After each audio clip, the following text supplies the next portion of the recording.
සැත්කම් සඳහා ස්ථාවර අවමගාස්තු දැන් නවලෝකෙන් අමතන්න බින්දොයි හත එකයි හැතදාහයි හත. Sri Lanka recorded a slight decline in the number of COVID-19 infections yesterday in comparison with the past 5 days, where daily infections above 800 were recorded. Out of the 715 infections confirmed, the highest cases were reported from Colombo with 261, while 142 were recorded from the Gampa district. In addition, 61 infections were reported from Badulla, 53 from Kurunagala, 43 from Kandy, 40 from Kalutara, 24 from Gaul, 23 from Ratnapura, 14 from Polonnaruwa and 11 from Hambantota. Further, 8 infections were reported from Anuradhapura, 7 each from Matara and Munaragala, 6 from Matale and 5 each from Ampara and Kegol.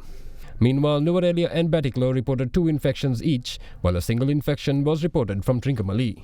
In the meantime, Chief of the National Operations Centre for the Prevention of COVID-19, Army Commander General Shavendra Silva confirmed that 711 infections have been detected in the island so far during the day. Meanwhile, 7 more COVID-19 related deaths were confirmed yesterday. The deceased were residents of the Kandy, Colombo, Gampa and Matara districts.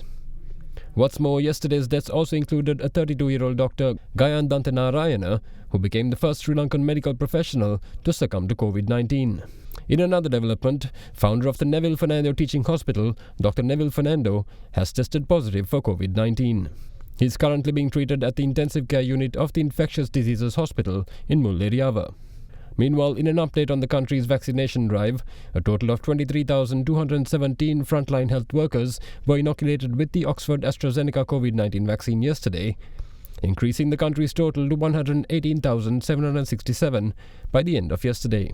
In the meantime, editor of the Government Medical Officers Association, Dr. Haritha Aludge, says that major side effects of the Oxford AstraZeneca vaccine are at a minimum. During the last few days, we observed several minor side effects due to this vaccine. For example, the mild fever, body aches, joint aches. The majority of the health staff which were vaccinated are complaining some sort of difficulties which are of temporary nature. With a simple 2 paracetamol tablets, most of these symptoms will vanish, and therefore we hope that the other major adverse effects like severe anaphylaxis reactions, severe allergic reactions, severe injection site reaction, those are very rare in this AstraZeneca vaccine. What we gathered from the international literature also is that the study report clearly shows that AstraZeneca is having a least number of side effects. The vaccine will be imported to Sri Lanka to vaccinate the common people also with the NMR approval and with some sort of a WHO recommendation, so that the community will be protected in the future with the vaccination. This should be imported quickly without further delay, because we are expecting to prevent deaths and also the complications from this vaccination. And with the high efficacy, we expect that herd immunity and the community will be protected.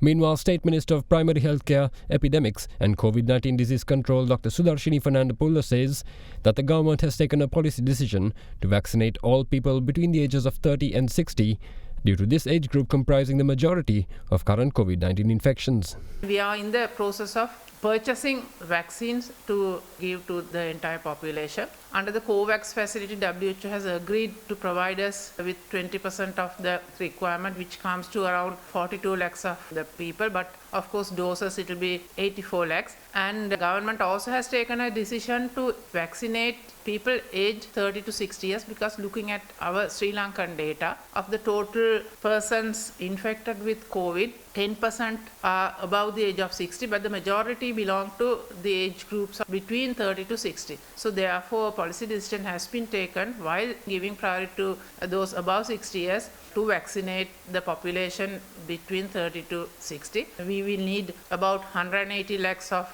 doses, which comes to about 10 billion rupees. So the government has already identified funds to purchase Oxford AstraZeneca from Serum Institute. In other developments, the total number of COVID-19 recoveries in Sri Lanka increased to 59,883 after a further 840 patients were discharged today.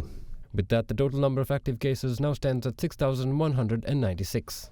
Ayush Karabu Neti Danta Lepaya Shaktimat Datti Palakata